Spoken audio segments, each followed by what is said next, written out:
Spain কি পারবে ২০২৬ FIFA world cup জিততে? এই মুহূর্তে স্পেন দল ফিফা র্যাঙ্কিংয়ে ২ নম্বরে আছে। বিশ্বকাপে যে ৪৮টা দল গিয়েছে তাদের মধ্যে দ্বিতীয় সর্বোচ্চ মার্কেট ভ্যালু হচ্ছে স্পেনের। কিন্তু স্পেনকে এগিয়ে রাখার কারণ এগুলো না। ২০২৪ ইউরো চ্যাম্পিয়ন স্পেনকে অন্যতম সেরা ফেভারিট ধরছে সবাই এই ওয়ার্ল্ড কাপে। আর তার প্রধান কারণ হচ্ছে তাদের কাছে আছে একটা পারফেক্ট ব্যালেন্স স্কোয়াড, যেটা অন্য কোনো দলের কাছে নেই।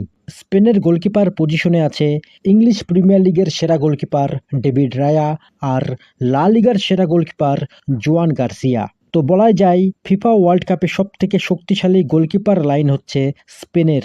যদিও জোয়ান গার্সিয়া আর ডেভিড রায়া এই ওয়ার্ল্ড কাপে প্রথম চয়েস থাকবে না, কারণ কোচ দে লা ফুয়েন্তের প্রথম চয়েস গোলকিপার হচ্ছে অ্যাথলেটিকো বিলবাওয়ের উনাই সিমন, যে কিনা গত কয়েক বছর ধরে স্পেন দলটাতে প্রথম চয়েস গোলকিপার হিসেবে আছে।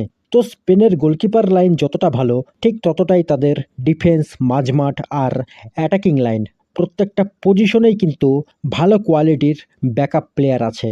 যেমন ডিফেন্সে যদি আমরা সাইড ব্যাককে দেখি, সেখানে রাইট ব্যাকে আছে মার্কোস লোরেন্তে আর পেড্রো পোরো।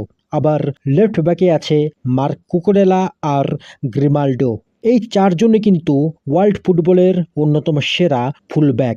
আবার মিডফিল্ডে যদি দেখি, সেখানে ডিফেন্সিভ মিডফিল্ডে আছে রড্রি, যার ব্যাকআপ হচ্ছে জুবিমেন্ডি। নাম্বার 8 পজিশনে আছে পেড্রি, যার ব্যাকআপ হচ্ছে গাভি। আবার ফ্যাবিয়ান রুইজের ব্যাকআপ হচ্ছে মিকেল মেরিনো। তো এই হচ্ছে তাদের মিডফিল্ড লাইন। স্টার্টিং 11-এ যেমন মিডফিল্ডে নামবে, বেঞ্চও কিন্তু শক্তিশালী। আবার অ্যাটাকে আছে লামিন ইয়ামাল, নিকো উইলিয়ামস আর মিকেল ওয়েরজাবাল। তাদের ব্যাকআপ হচ্ছে ফেরান তোরেস।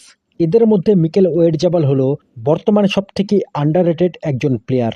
স্পেনের হয়ে কিন্তু লাস্ট 12টা ম্যাচে সে 10টা গোল আর 6টা অ্যাসিস্ট করেছে। তাই পারফরমেন্সের দিক দিয়ে সে কিন্তু বর্তমান স্পেন দলটাতে সবথেকে সেরা প্লেয়ার। যদিও মিকেল ওয়েরজাবাল সবসময় টাইমলাইটের বাইরেই থাকে। তো এরকম একটা স্কোয়াড যেখানে কিনা বড় বড় নাম আছে, আবার কিছু আন্ডাররেটেড প্লেয়ার আছে যারা কিনা কন্টিনিউ ভালো ফুটবলটা খেলে আর স্পেনকে লাস্ট কয়েক বছর ধরে সাফল্য দিয়ে আসছে। এই স্কোয়াড নিয়ে কিন্তু স্পেন যে কোনো দলকে হারাতে পারবে এবার বিশ্বকাপে। এবার বলবো স্পেন দলটার কেমিস্ট্রি নিয়ে। স্পেনের মতো হয়তো স্কোয়াড আরও অনেক দলের কাছে আছে, যেমন ফ্রান্স, ইংল্যান্ড কিংবা পর্তুগাল। কিন্তু স্পেনের কাছে আরেকটা জিনিস আছে, সেটা হলো তাদের টিম কম্বিনেশন, ঠিক যেটা আমরা আর্জেন্টিনাতেও দেখি। স্পেন দলটার বর্তমান কোচ হচ্ছে লুইস দে লা ফুয়েন্তে, যে কিনা স্পেনের আন্ডার টিমগুলোতেও কোচিং করিয়েছিল।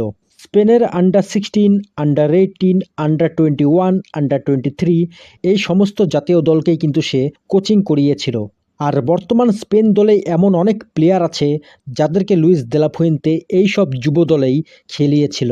গোলকিপার উনাই সিমনকে তো স্পেন অনূর্ধ্ব 16 দল থেকেই কোচিং করাচ্ছে, যার জন্য ডেভিড রায়া কিংবা জোয়ান গার্সিয়ার মতো দুইজন ওয়ার্ল্ড ক্লাস গোলকিপার থাকার পরেও উনাই সিমনকেই সে প্রথম চয়েস হিসেবে দেখে। যেহেতু স্পেনের বেশিরভাগ প্লেয়ার যুবদল থেকেই একসাথে খেলছে, তাই তাদের মধ্যে কিন্তু একটা ভালো বন্ডিং আছে। আর মাঠের মধ্যে তাদের যে বোঝাপড়া, সেটাও কিন্তু প্রত্যেকটা ম্যাচে আমরা দেখতে পারি। এই জায়গাটায় কিন্তু স্পেন দল অন্য যে কোনো দলের থেকে অনেকটাই এগিয়ে আছে, কারণ তাদের কাছে যেমন ভালো স্কোয়াড আছে, ওয়ার্ল্ড ফুটবলের টপ প্লেয়ার আছে, তার সাথে তাদের টিম বন্ডিংও কিন্তু বাকি যে কোনো দলের থেকে অনেক ভালো। এবার সব শেষে বলবো যে স্পেন কেন এবার ওয়ার্ল্ড কাপে সব থেকে ফেভারিট। 2026 ওয়ার্ল্ড কাপের জন্য যেসব প্রেডিকশন করা হয়েছে, যেমন অপটা সুপার কম্পিউটার, ইএ স্পোর্টস সিমুলেশন, আবার বিভিন্ন এআই, সব জায়গাতেই কিন্তু স্পেনকেই সবার উপরে রাখা হচ্ছে। আর এই সব প্রেডিকশন কিন্তু প্রত্যেকবার সঠিক করে। যেমন ইএ স্পোর্টস সিমুলেশন গত 4বার ওয়ার্ল্ড কাপে সঠিক প্রেডিকশন করেছিল।